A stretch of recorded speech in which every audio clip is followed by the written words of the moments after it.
대출을 다시 받게 됩니다. 돈이 오히려 돌아 나왔죠. 매각 차익을 보는 경우도 있지만 이렇게 담보로 활용하는 방법도 있다. 수익도 난다. 뭐 괜찮은 거 아닙니까?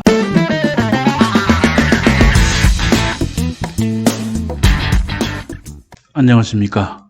조재팔입니다. 오늘은 상가 물건 하나 보겠습니다. 뭐 이 상가가 좋다, 저 상가가 좋다 그런 차원이 아니라 상가를 낙찰받아서 활용을 하는 방법을 알아보겠습니다. 성남에 상가가 하나 나왔습니다. 괜찮아 보입니다. 그런데 지층입니다. 지층. 지하층. 근데 지하층이라 하더라도 엘리베이터가 지하층까지 도달하기 때문에 일반 지하층보다는 좀 낮습니다. 감정금액이 2억 3,200만 원인데 최저가는 5,820만 4천 원, 25%입니다. 싸면 똥도 사야죠.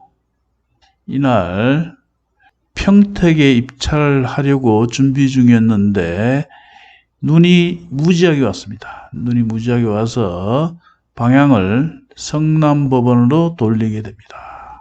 수강생과 함께 성남지원으로 가서 낙찰을 받습니다. 6,138만 원.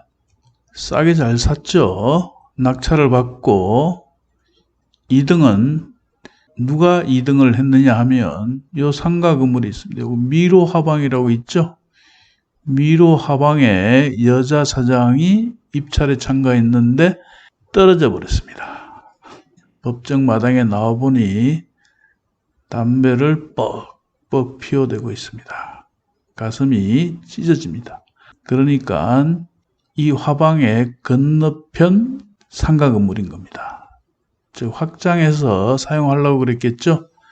그런데 우리 수강생이 홀라당 낙찰받아 버렸습니다. 이 상가 건물에는 뭐 교회도 있고 학원도 있고 사무실도 있고 해서 지하에는 이렇게 라면도 팔고 이런 군것질 종류를 팔고 있는 매점이 있습니다. 이 매점을 낙찰받은 겁니다. 매점은 명도를 해야 되죠. 명도를 해야 되는데 이 건물의 소유자가 있습니다. 낙찰을 받고 현장을 갔습니다. 그랬더니 이 건물 전체 소유자가 있습니다. 전체 소유자가 있는데 이게 다 경매로 팔렸어요. 층에서 부동산 중개업을 하고 있는데 참 안타깝죠. 그런데 그분을 만났더니 그분 말씀이 뭐 월세도 밀리고 관리비도 밀리고 그러니 보증금 내줄 것도 없다. 그래요. 이 사업자 등록이 2009년 8월이고 뭐 확정이 뭐 이렇게 돼 있는데 뭐 보증금 내줄 것도 없다 그럽니다. 잘 됐죠. 그래서 건물 주인 즉 채무자죠. 채무자로부터 키를 받았습니다. 그러면서 관리비라도 달라고 그럽니다. 그래서 밀린 관리비 한 100만 원 정도 지불한 것 같습니다. 그렇게 해서 명도는 쉽게 끝내고 그리고 그 채무자분이 이 건물 1층에서 부동산 중개업을 하고 있었어요. 그러면서 하는 말이 자기가 세를 놔주겠다. 참 아름다운 얘기죠.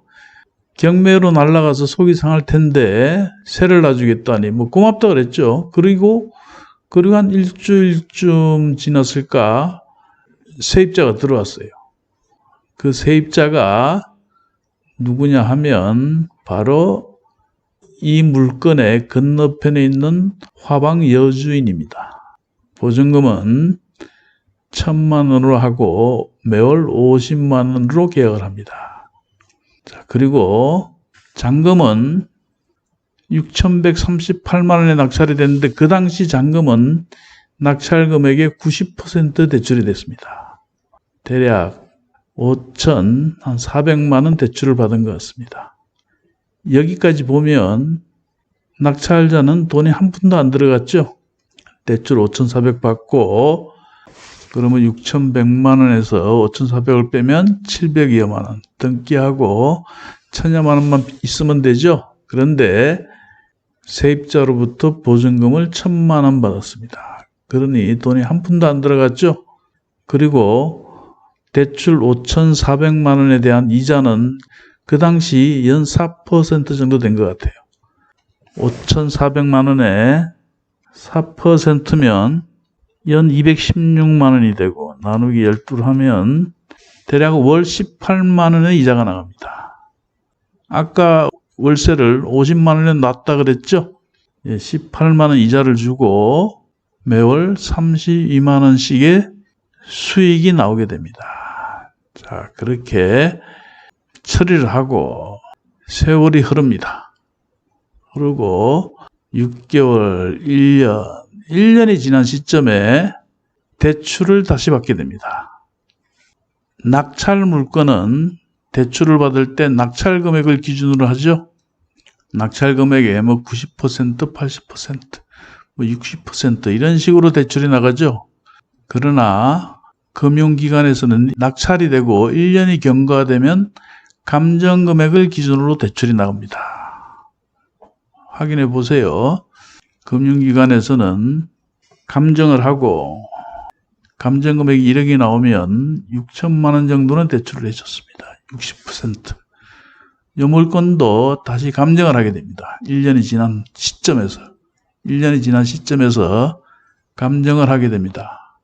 감정을 했더니 대략 경매 감정 금액 언저리가 나오게 됩니다. 감정을 누가 하든지 간에 다 거기서 거깁니다.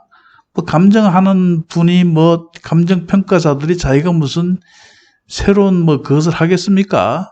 전에 감정한 거 참고하고 또 그 전에 감정한 거 참고하고 물가 상승률 이런 거 감안하고 금리 감안하고 이런 식으로 감정하는 거 아니겠습니까?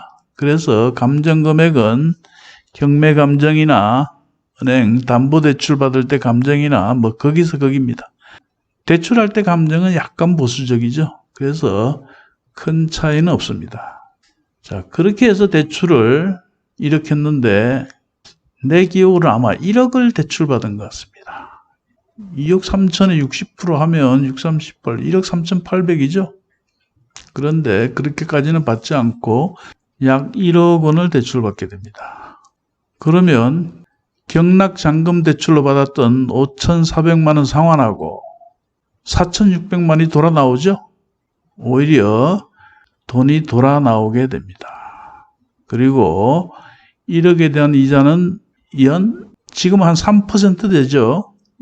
1억에 대한 이자는 300만 원. 매월 25만 원 되죠. 그래도 월세는 50만 원을 받기 때문에 매달 25만 원이 통장에 찍히게 됩니다. 한 푼도 안 들이고 경매한 것이 아니라 돈이 오히려 돌아 나왔죠.